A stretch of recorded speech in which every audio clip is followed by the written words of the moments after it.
Hello, everyone. We're going to get started. Welcome to this year's virtual seminar series sponsored by the Center for Disaster Research and Education. And today I'm very happy to introduce our speaker. Mr. Tony Subbio is a 2009 graduate of Millersville University's MSCM program, and he began his career in emergency management as the emergency planner for the Dalton County Emergency Management Agency. He maintained the county's emergency operations plans and related plans, assisted different municipalities, school districts, and other agencies with emergency preparedness. And he also served in the County Emergency Operations Center. In 2008, Tony switched to the private sector and currently serves as the principal of Delta Development Group, Incorporated's Emergency Preparedness, Response, and Recovery Solutions team.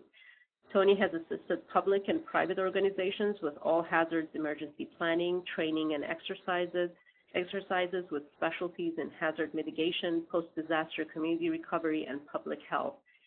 Please join me in welcoming Tony and his talk, Hazard Mitigation Planning and Project Funding.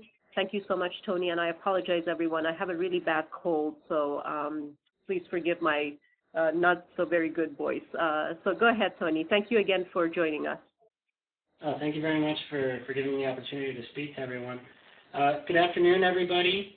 I'll admit I'm at one disadvantage here than those of you.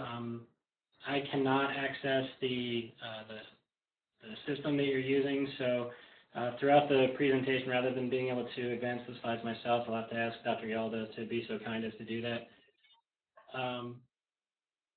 You have my background. I think that's a pretty fair assessment. One thing I'll note is in 2004, soon after I started at Dauphin County EMA, we experienced Hurricane Ivan and the flooding that was only just recently surpassed in central Pennsylvania. Before I really get into anything, Dr. Yalda, could you please give me a quick snapshot of the student body or the attendees for this seminar in terms of if we have non-traditional students, geographic spread, things like that? Absolutely. I mean, Tony, I probably should have shared with you at some point, but when you were in the program, Tony was part of our very first cohort, and I think we started with about 12 or 13 students, and we're now up to 60. And we do have students from different areas. I believe, I'm just looking at the list here, correct me if I'm wrong, but I think most of the students that are on now, they are mainly in the same region. So I don't see any of the names of our students that are in some of the other states. But correct me if I'm wrong, everyone, that you're on. So so all of those that have joined us today are part of the MSCM program. I hope that answers your question, Tony. So I was wondering a little more also if they're part-time students with full-time careers, as most of our cohort was. We have emergency managers in the audience. What kind of disciplines are represented? Right. Well, how about I turn it to them and have them say a little bit. Maybe a couple of them would want to speak up because we have kind of a very varied group here just by looking at the names. So why don't we go ahead and get started? Chelsea, did you want to start, and then maybe we can go around and everyone can say a couple words?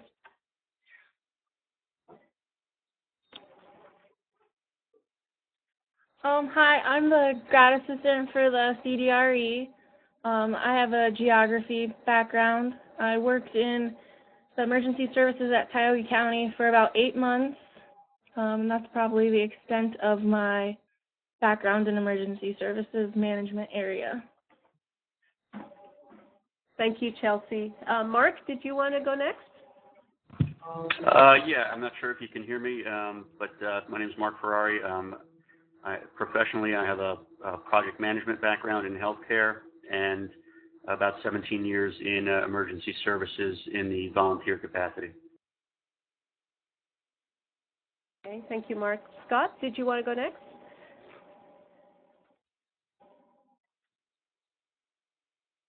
I'm not sure if Scott, I'm not seeing that maybe he doesn't have a mic. I'm not sure. Hari, did you want to go next?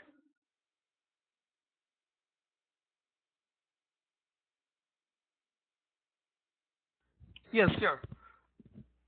Can you hear me? Yes, go ahead, please. My name is Hari. I am from Nepal. My background with emergency management is I worked for Red Cross for a few years. Yeah, that's pretty much. Okay, thank you. Thank you. And then we do have a couple of people without microphones, Tony, so I'll just read one and then we can go ahead and get started. We have another student that's Rosemary. She has a background in public administration but has always had an interest in emergency management. So that's sort of, I hope it gives you an idea of at least a couple of people that are on. And then as other people join, maybe I can fill you in towards the end. Okay, thank you very much. Sorry to take the time to do that, but given the nature of this topic, I think we're going to be hitting on every single one of those areas of your background, at least for the people that we heard from. So I'm glad that you humored me in providing a little bit of information on yourselves. We can go to the second slide with the agenda. Today, basically we're going to talk about our objectives for today's session. I'll give you an overview of hazard mitigation itself.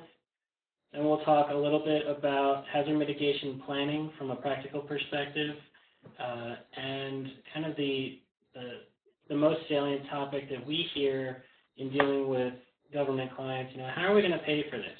Because the federal government doesn't give us all the money we need to implement these projects, and some of them are far pricier than our budgets will allow. And then we'll just open up to a discussion to talk about everything. Next slide. Our objectives for today's session, first, to understand federal and state mitigation planning requirements and how they apply to local jurisdictions. By local jurisdictions, please forgive me, I talk mostly Pennsylvania-centric, where we have the counties and the municipalities. Other commonwealths and states in the United States, you'll see a few incorporated municipalities, but most of the geographic area is under the jurisdiction of the county level. Pennsylvania, that's not the case. There's not a square inch of Pennsylvania that's not incorporated as its own municipality. I think we have about 2,600 or so independent municipalities, and in our form of government, that's where the real responsibility and the power lies, though the funding not so much. So we'll talk about the challenges faced by local jurisdictions in implementing this planning. We're going to just cover the planning process and how it has developed, and what you'll be doing if you ever undertake a mitigation planning project, either for your jurisdiction or another. And then identify some opportunities for funding those planning and projects so that you can both build and implement your mitigation program in your jurisdiction. We can go to the next slide. So, an overview of hazard mitigation. The principles of hazard mitigation are pretty simple.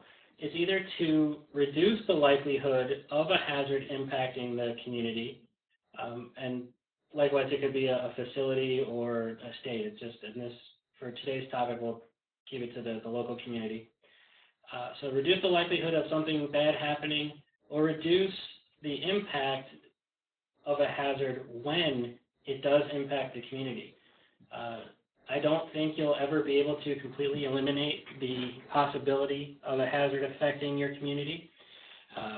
So we just want to recognize that and reduce the impact. And the impact is really measured in terms of three factors: the duration, or how long the impact of the hazard lasts; the severity, which is how bad is it going to get; and the scope, and that's a geographic scope, how widespread the impacts are. And these three factors vary among your hazards. So for instance, if you have a tornado will impact your community for a relatively short amount of time, a couple of minutes. The severity, obviously there's different classifications of tornadoes on the enhanced Fujita scale, but how bad will the impacts to your community be? And then the scope, tornadoes, it's a straight path, up to or around a mile wide, you might see. However, when you look at wildfires that can cover hundreds or thousands of acres, or if you get into wide-scale or large-scale flooding, as central Pennsylvania has seen in the last few weeks due to Hurricane Irene and then the remnants of Tropical Storm Lee coming up, you'll see a big difference when you look at all the hazards that you're going to examine in the duration of the hazards, how bad its impacts are, and the geographic scope of their impacts. We can go next slide. Now, someone you all might have heard of in your studies, Dennis Moletti, he came out with a book called Disasters by Design. And in Disasters by Design, Moletti outlined a set of mitigation tools: land use planning and management, your building codes, insurance, i.e. having insurance, prediction, forecast, and warning services, and engineering. Now, these you'll see some similarities with the techniques of mitigation that the Federal Emergency Management Agency, FEMA, has put out. The first technique from FEMA is prevention. That's everything that we're going to do to prevent or reduce the likelihood of these hazards from impacting us. Within prevention, you would see land use planning and management, building codes, just anything that you could put in place to keep people out of a floodplain or ensure that your structures are being built to current standards that could withstand hurricane or tornado force winds. Your property protection, when you think that's more of the structural retrofitting or minor structural aspects. For instance, the installation of hurricane clips to secure your roof to your frame of your house. Likewise, setting up small flood protection barriers around critical infrastructure. Or if you look at the man-made hazards, it could be installing a wall around a sensitive building or a facility that you want to secure. Natural resource protection is next. That's to basically ensure that those areas of the natural environment that can provide hazard mitigation are in place. Dr. Aldo, would say that most of the students here have gone through the natural hazards primer? Actually, none of the students that are on have gone through that course. Yeah, because we've changed that now to the summers. So I don't believe anybody that's on here have actually had the course yet. So, yeah. Okay, fair enough. I think something that a lot of people have picked up just in hearing mainstream media is that wetlands provide a pretty good buffer between waterways and the built environment. We hear that a lot since Hurricane Katrina affected the Gulf Coast, that the wetlands and the swamplands have been slowly overtaken by development, and the region had lost that natural protection against ocean floodwaters and floodwaters from Lake Pontchartrain. Wetlands aren't the only place you see. If you have an area of grasslands that could protect you from wildfires, that's certainly an option. But just anything that will keep you out of those areas that could provide benefit to the community. Next, we have structural projects, and this is the large-scale structural projects like the levees and the flood walls. Those engineering marvels that may protect one community, but as we've seen in Pennsylvania, if anyone's been following the news, Bloomsburg in Columbia County has horrible flooding, far exceeding their previously held record flooding from Hurricane Agnes in 1972, and a lot of people are attributing that severity to the presence of the levees and flood walls upstream in Wilkes-Barre. So you really need to think about the structural projects and what benefits they will give to you versus the costs to your community as well as those that outside your community that it might affect. Emergency services I want to get to last, but I'll talk about the public education and awareness first. Part of this is the prediction, forecast, and warning systems that Maletti talks about. But this is basically your outreach to inform the citizens in your jurisdiction to stay out of the hazard areas to begin with. You know, the National Weather Service has had a campaign called Turn Around, Don't Drown for many years now. And at least in my county, with the flooding that we experienced, the record-setting flooding, there were dozens of rescues of people that were trapped in their cars because they tried to drive through floodwater. The other thing I'll say about driving through floodwater is that just because you can see the water doesn't mean you know where the road is. In 2004, when Hurricane Ivan came through, we saw pictures of one of our roads that had what looked like a small waterfall going across it. Just hundreds of gallons per minute just going across this roadway, and a person could have thought that they could just drive across, get through the flooding that's going across the top of the roadway and get to the other side with no problem. However, after the flooding was over, we saw that that water that we thought was going over top of the road was actually the top of the torrential flooding that had destroyed the road. So anyone that would have tried to drive across it would have found themselves going down a mountain. Anyway, back to the techniques. The last one, emergency services. Now, for anybody that has studied emergency management and knows of the 4 phases of a comprehensive emergency management cycle: preparedness, response, recovery, and mitigation, you might say, well, emergency services, that's a preparedness and response function. But then we need to think back to our definition of hazard mitigation. It's reducing the likelihood of a hazard impacting a community or reducing the impact that a hazard has when it does happen. That duration, severity, and scope. So when we look at emergency services, those responders are reducing the duration, severity, and scope of an emergency. So if you look at a wildfire, your emergency services are going in and trying to put out the fire. They're reducing how long the fire is burning, the geographic area that is burning, and the amount of fire that you'll see in the community.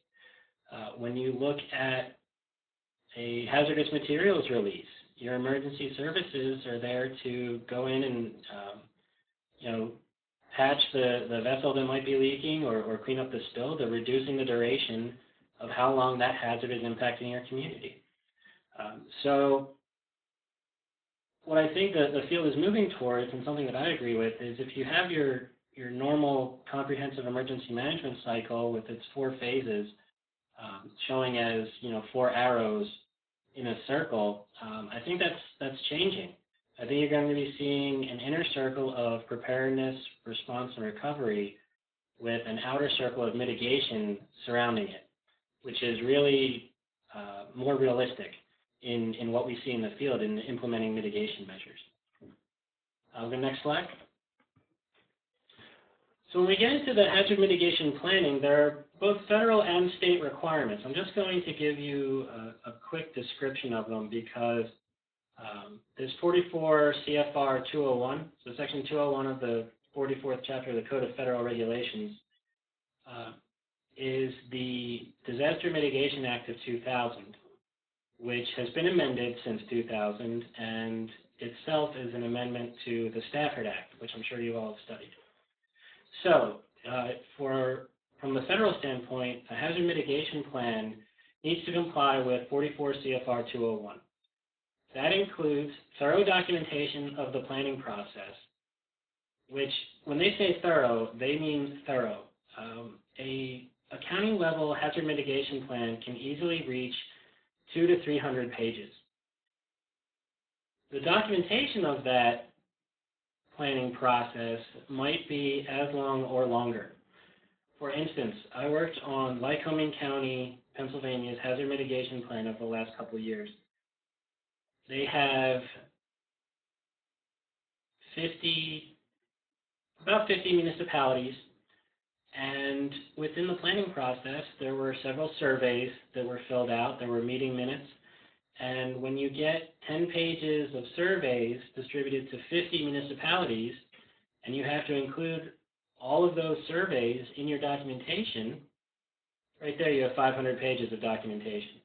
And that's one survey in probably 15% of the duration of the project. I think Lycoming County's plan reached about 800 pages.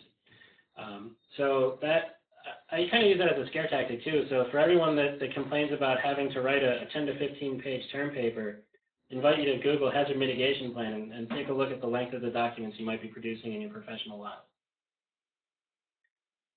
The next thing that the mitigation plans have to do is, according to the law, they have to consider all potential hazards. But really, the law then breaks down to kind of refine that to be all natural hazards. So yes, people in Iowa have to at least somehow address tsunamis in their mitigation plans, if only to say that this will never happen here because we're not along a coastline.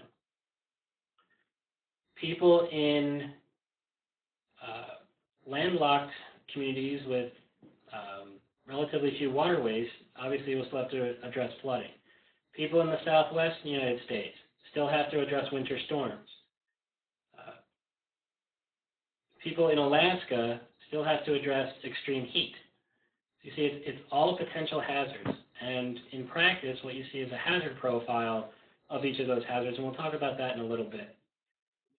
Next, there has to be thorough documentation of the goals, objectives, actions, and projects that make up the mitigation strategy, and we'll talk about those in a little bit as well. Next, the requirement is to have a regular maintenance process and public involvement. Now, from the period of 2004 through 2008, FEMA was pretty forgiving on this. We saw a lot of communities that drafted a mitigation plan in 2004, and mitigation plans have a 5-year life cycle. So come 2009, when we were looking at updating the mitigation plan, we would see that the county hadn't really touched it in the last 5 years, even though the plan itself would say that it will be reviewed every year. That's not the case anymore. FEMA is really starting to crack down on ensuring that the maintenance cycle is followed. You also have to incorporate other planning mechanisms. Now, I think it was Rosemary has a public administration background. I'm sure you know all about the comprehensive plan, subdivision and land use ordinances, other stormwater management plans. Everything that already exists that might have some impact on hazard mitigation is to be incorporated in the hazard mitigation plan. Likewise, the hazard mitigation plan needs to then be incorporated into those other documents. So when you have a county comprehensive plan review being done, and you look at the land use within the community, that needs to be, if you update those, the land use maps, you need to look to see if now you're saying that it's okay to put a residential development in a floodplain or in an area that's been identified as at risk for wildfires. Likewise, when you do your 5-year mitigation plan update, you need to look back at any updates to your ordinances. Has a floodplain management plan gone into effect? Is there now a stormwater management plan? Because those all affect your capabilities for hazard mitigation. The last requirement of the DMA 2000 is that for your updates, the plan has to be more robust than it was before. So plans that we saw that were written between about 2000 and 2004 might have profiles for 4 to 6 hazards. Plans that are being updated now need to really have a profile for any hazard that is determined could affect your community. So again, avalanches in central Pennsylvania, not such a big problem. Tsunamis in Iowa, not such a big problem. They can just be a sentence or two saying we recognize that this hazard exists. However, given our community's characteristics, we do not feel that it's necessary to spend a whole lot of time worrying about it. State requirements, I left that as just one bullet point because it really is up to the individual state. In general, county plans need to comply with the state plan. However, how that compliance is defined is up to the state. So for Pennsylvania, for instance, the public participation requirements are that the municipality has to submit information during the planning process. That can be through a phone call, talking with whoever's writing the plan. It can be through submitting a survey. And they have to attend a meeting, either a planning meeting where work is being done on the plan itself, or a public meeting where the planners describe to the community what has been going on. But again, it's all up to the state and how they define their own requirements. Next slide. So the practical application, the process itself. First, you have to establish a steering committee. It's going to be a group of people that lead the plan through its development, review the drafts and other decisions that they have to make to basically shepherd the plan through its process. The FEMA has started talking about this whole community approach, and I think hazard mitigation planning is one area that it's been in effect for a while. So your steering committee would be led by, and this is just from my experience, either your emergency management agency or your planning department, because there's such an intertwine of those two disciplines in hazard mitigation planning and implementation. You might also include a 911 coordinator, police, fire, EMS representatives, school districts, representatives from local other colleges and universities, business groups, the Chamber of Commerce, and a whole lot of other stakeholders that need to be involved in the process in some way, so might as well bring them in to help steer the plan through. You have to involve the public, the general public, that's individuals, stakeholder agencies, and any of the jurisdictions that want to participate in your plan. So FEMA looks at jurisdictions and municipalities kind of funny in mitigation planning. If you have a county with 10 municipalities, and they all participate in the process, and they all submit, they all adopt the plan, and we'll get into adoption in a little bit, FEMA will draft 11 separate approval notices, one to the county for county-level planning, and one to each of the participating jurisdictions.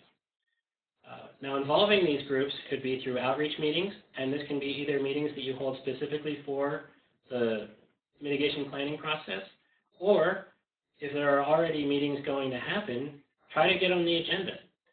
We have boroughs associations, townships associations, county associations, chambers of commerce, business associations. If you can reach those stakeholders at their own meetings, you'll see a much better turnout because they were already planning on going to those meetings, whereas they weren't necessarily planning on coming to your mitigation plan meeting. You'll distribute surveys to collect information. And that could be on the capabilities of the individual jurisdictions in terms of mitigation. You know, what kind of community plans, emergency plans, financial capabilities do they have to implement projects? Information, kind of gathering input on what they perceive as the risks to their particular jurisdiction. You know, when you look at flooding, a community built right along the river is going to perceive its risk to flooding at a much higher degree than a jurisdiction that is primarily mountainous. And then now we have to start looking at incorporating social media.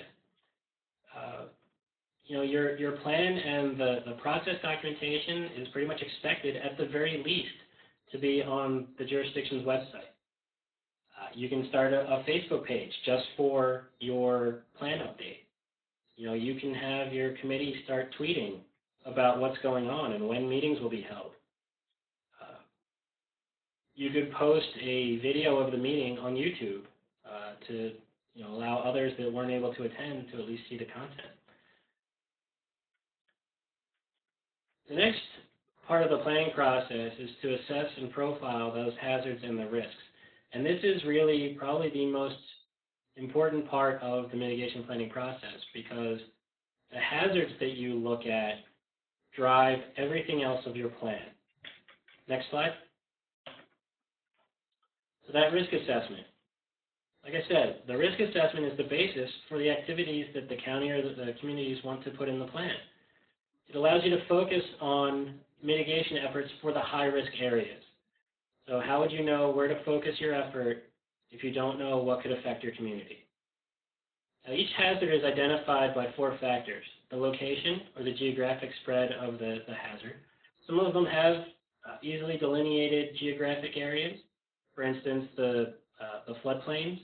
And we're not allowed to use 100-year floodplain, 500-year floodplain, or year terms anymore because it causes too much confusion.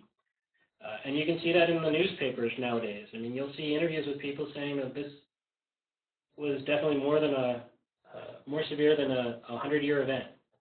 It gives the false impression to people that this event will only happen every 100 years, not that the statistical probability of it happening is 1% in any given year.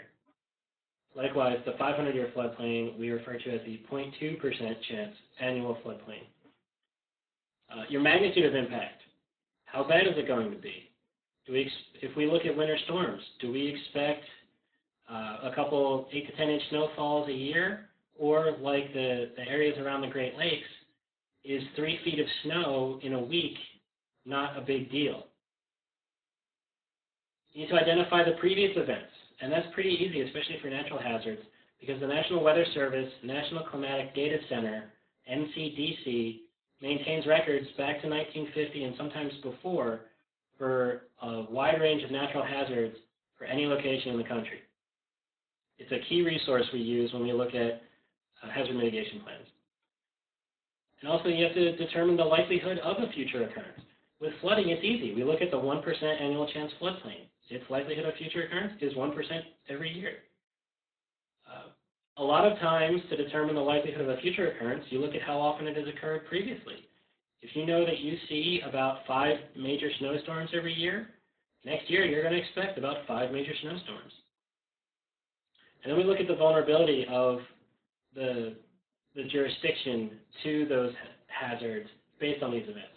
What critical infrastructure are in the hazard areas? What are your population numbers in those areas? What's the socioeconomic breakdown? Mostly where are the people with the most need that might not be able to take care of themselves if there's hazard impact, versus those with plenty of insurance that can rebuild their house, or their own transportation that they can evacuate, as opposed to people without their own transportation that would need government assistance to evacuate, to just simply get out of the way. So at the end of it, when you look at the hazard itself and your jurisdiction's vulnerability, you're going to have an inventory of those structures, properties, populations that could be affected. Next slide, please. So you're going to use the risk assessment to determine your mitigation strategy, and that starts with developing goals. These are the broad policy statements representing your long-term results that you want to see. Mostly it's to enhance your capabilities for your hazard mitigation. But they also serve as guidelines for mitigation actions that will cover every hazard. Older plans that we see generally have a goal such as reduce the community's vulnerability to flooding, and another goal to reduce the community's vulnerability to severe weather. What we're seeing now, and a practice that I personally agree with, is that your mitigation goals are aligned with those FEMA mitigation techniques. So one goal might be prevent the impact of hazards prevent hazards from impacting the community. To do this, we're going to implement these planning regulations. We're going to identify where people can and can't build. Another goal might be to strengthen the emergency services capabilities in your community, so that if you have a hazard that the emergency responders will respond to, that they have the capabilities to effect a quick mitigation of those hazards. If you say that our area is very vulnerable to wildfires, then you better be building your fire company's capabilities to fight wildfires. If you say that our community is very vulnerable to winter storms, then you need to start stockpiling up on anti-skid material and salt and make sure you have enough plows that can take care of your roads. Now, these goals will be based on the responses of the steering committee, just talking about it in general, but also of gathering information from the community. Next slide. Now, for each of the goals, you'll also have objectives, and that just kind of refines things a little more, and a set of mitigation actions that will really define the specific thing you want to do. So if you have prevent hazards from impacting the community as a goal, and an objective to ensure that planning regulations are sufficient to mitigate against hazards as an objective, and one of your actions might be to work with your local communities to create or update their subdivision regulations. And you'll identify goals, objectives, and actions throughout your strategy. And then when you look at the bricks and mortar, that's when you're talking about mitigation projects. So your project opportunity, and it's called that because there's a form that FEMA expects for every one of your projects. It's a project opportunity form. Is to be completed for each of the bricks and mortar projects you see in your mitigation plan. That can be upgrading a storm drain. That can be creating a flood wall.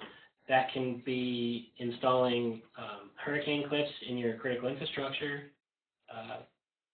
Anything that you identify as an applicable mitigation action. For the project to be funded, it has to be in the mitigation plan. Has to. It can be at the county level or municipal level. And the project opportunity, you need to gather some data ahead of time. The name of the project might be the storm drain replacement. The municipality it's in, or if it's a county level project. Some mitigation plans are multiple counties in scope, so you have to identify the municipality and the county. The point of contact, the purpose of the project opportunity, for instance, for upgrading a culvert, maybe to allow excess runoff to drain into nearby streams without flooding the roadway, and the cost. Now, for FEMA funding, that cost is very, very important because you need to demonstrate that the cost of the project does not exceed the financial benefit of the project, and that can get pretty difficult sometimes. With flooding, when you talk about acquisition of properties, you can pretty easily say these properties flood every time there's a 1% annual chance flood, and it costs us $10,000 every time, and we expect this to happen 12 times over the next 10 years. Compared to, it'll cost us $50,000 to buy these properties and turn them into a park, so we don't have to get federal funding anymore. That's pretty easy. Where it gets a little more vague is when you look at things that don't have a direct financial impact. Your storm drains. If you know that when there's a flash flood, this particular section of roadway is closed every time and the road is damaged, maybe those monetary damages to the road will not exceed the cost of upgrading that storm drain. Likewise, it might not damage the road, it just closes the road and causes you an inconvenience. How do you quantify that? And that's when you have to work with your business groups and maybe look at lost business opportunities because certain businesses are inaccessible. Flooding projects require some additional data. Mostly it's regarding the National Flood Insurance Program, the NFIP. You have to identify if there's flood insurance in place, the date of the most recent flood map, and some other things. Nothing too major. Next slide, please. Once you've profiled your hazards and you've developed your mitigation strategy, you write and review the draft. Like I said, writing a draft, it's a big document. When you review it, first you would want to review it with your steering committee, just make sure they don't have any other changes to make before you make it public. And then you review the plan with the general public. Let me back up up for a second, when you complete your risk assessment, you need to do the same process for just the risk assessment. You need to review it with your steering committee and then review it with the general public and other stakeholder groups to make sure that what you've written in there is valid. Okay, back to the end. Once you get the plan written and you want to review with the public, have a 30-day review period where you've advertised, and there's that social media aspect again, that the plan is available for review. It's not enough to just put a notice in the paper anymore. After the plan review period, then you get to submit it for FEMA's review. And FEMA's kind of funny on this in terms of the approval versus adoption issue. According to the DMA 2000, plans cannot be approved until they are formally adopted by the participating jurisdictions. However, jurisdictional executives like county commissioners, township supervisors, city councils, mayors, they don't want to adopt a document until they know that it's going to be approved by FEMA. So the way we get around this is that when we're done the draft, we submit it for FEMA's review and hope to earn a status of approvable pending adoption. That means that FEMA has looked at it, everything's great, but we can't formally approve it until it's adopted per the legislation. Once you get that letter, you can take that in an adoption resolution to your executives and say, here you go, looks great, FEMA says it's okay, you have to get it adopted so that we can be eligible for funding. Send your adoption resolution and a copy of that approvable pending adoption letter to FEMA, and you'll get a letter back saying, congratulations, your plan has been formally approved. Next slide.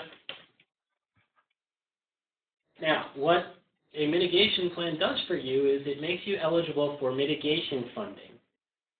Mitigation plans do not currently affect your eligibility for disaster assistance. So when we see a presidential disaster declaration, most of the funding in a presidential disaster declaration is towards public assistance. You know, reimbursing the community for the response efforts, debris management, repairing roads, bridges, other infrastructure, things like that. Disaster assistance money can be used to rebuild that infrastructure to the same point it was. So if you have a two-lane highway, all you can build with that money is a two-lane highway, as opposed to mitigation funding that can let you upgrade your structures. If a flood event washes out a 24-inch culvert, the public assistance will let you build a 24-inch culvert. Hazard mitigation assistance will let you replace that 24-inch culvert with a 36-inch culvert so that it doesn't wash out again. Now, FEMA's mitigation funding has a 75% federal share. They're only paying for 3/4 of it, of whatever the project value is.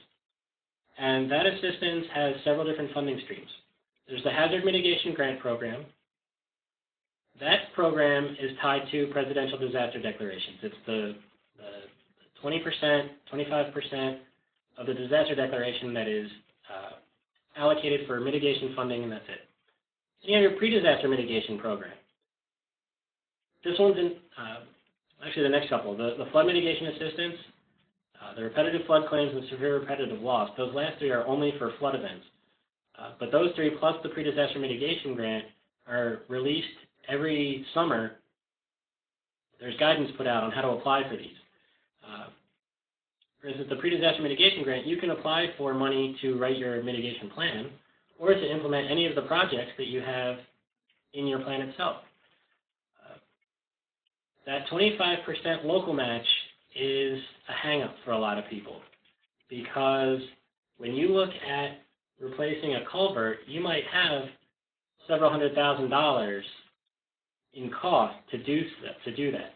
Even if FEMA covers 75% of that, the remaining funding that's required from the local municipality or the county might still be too substantial to implement that project. So next slide. Now those projects there are some requirements. They won't just carte blanche give you a check for 75% of your project. Every once in a while, a disaster declaration will carry with it 100% project cost for mitigation. It's rare. the mitigation funding or the projects you identify have to be appropriate to the damage from the disaster. If you just had a flood, you can implement your project to prevent flooding. If you just had a tornado, you're not going to get money to implement flood control. It's to prevent the future similar damage.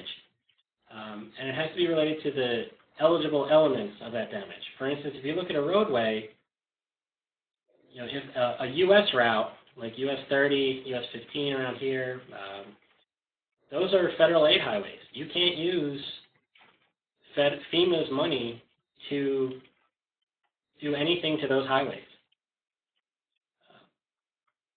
So you have to look at what's eligible in those projects. It has to guarantee that there's no increase in risk or it will not cause adverse effects. I think you're going to start seeing this as a real point of contention for future levees or flood wall projects, because they're going to look at, well, yeah, if we put a flood wall in your community, how's that going to affect flooding downstream? It has to be feasible. You have to physically be able to do it. And then there are some additional requirements for environmental concerns, historic preservation, and other mitigation planning considerations. Next slide. Let's talk about the local match options for those projects. There are several different streams you could use. There's local funds, just straight out pay for it from the municipality's bank account. There's in-kind services, which is if, for instance, in a mitigation planning effort, if the county planning director is spending 30% of his time working on the mitigation plan, quantify the cost of that 30% of his time, and you can use that as the local match.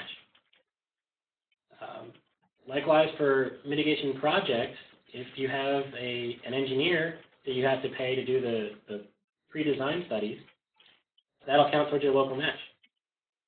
There's state funding, any state funding. If it comes from the state, you can use it.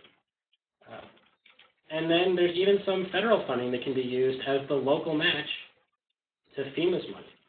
Now, to use federal funding as the local match, it has to meet the intent of both the hazard mitigation assistance funding stream, whatever it may be, and the program itself. Two examples are the Community Development Block Grants and the Appalachian Regional Commission.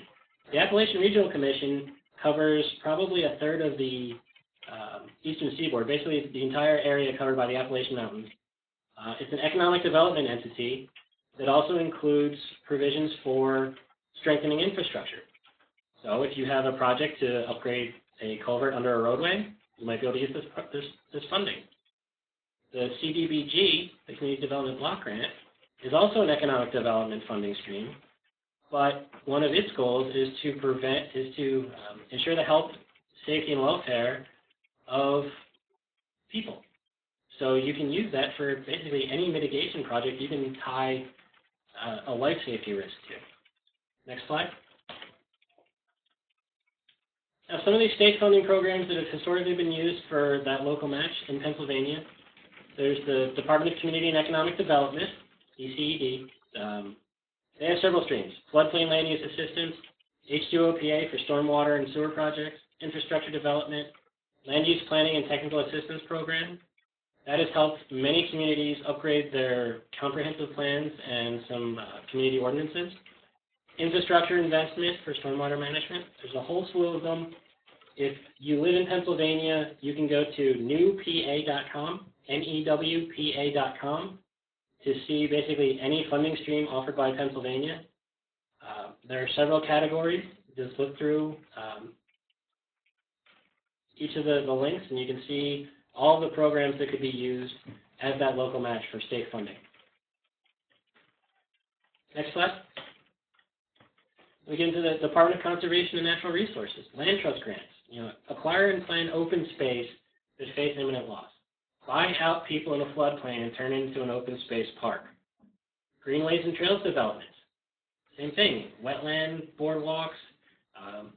Obviously, if you want to build a boardwalk in a wetland, you have to ensure there are no structures in the way, so you could buy out people that have property in those areas to turn it into a greenway or a trail and prevent future flood losses. The local match is really up to your imagination. I mean, if you can secure the funding and it relates to hazard mitigation, any funding stream could be used. Likewise with federal programs. Take a look. If your employer or your jurisdiction knows about a federal program they use, and you can make the case that its goals also align with hazard mitigation, you can certainly use those for your match. Next slide. And that's where we are in a nutshell.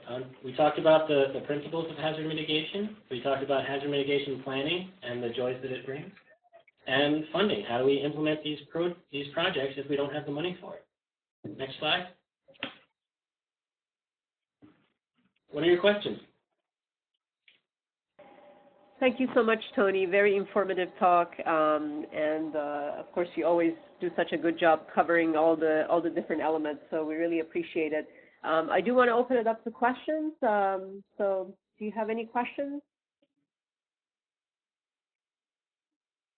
Go ahead, Mark. Coming from the project management field, this whole process itself appears to me to be a project in and of itself. Is that typically how it's approached, and is there a project leader in any hazard planning process? It is typically approached as a project in and of itself. I think that's going to change. Like I said, there's that planned maintenance annual review requirement that FEMA's going to start looking at more, so I think you'll see it more as a regular part of community planning or emergency management planning, or the combination of the two.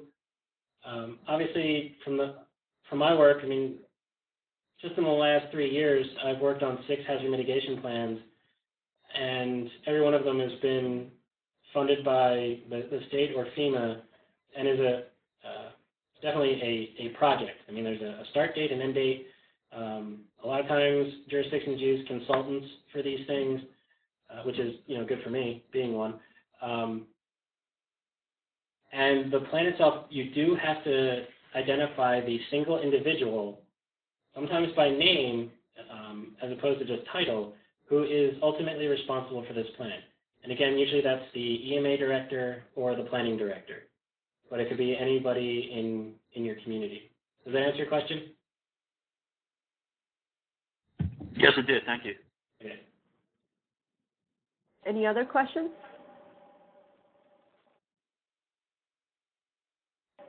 Tony, I have a question. So last year, as part of CDRE, I was invited to participate in the Pennsylvania, updating of the all hazard mitigation plan.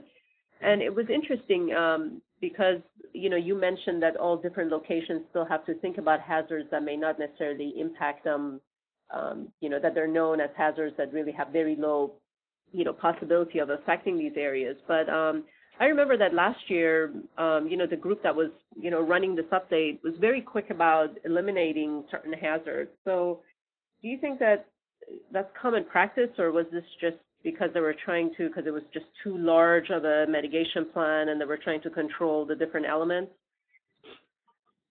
Having not been involved in that planning process myself, I can't say for certain. I would say, however, knowing the players that were involved and the agencies involved in that plan update, it's probably a combination of the two. I mean, some hazards just don't affect the jurisdiction enough to warrant attention. In Pennsylvania, we don't need to worry about avalanches. Only maybe Delaware County needs to worry about tsunamis, and that's only if it comes up the Delaware Bay.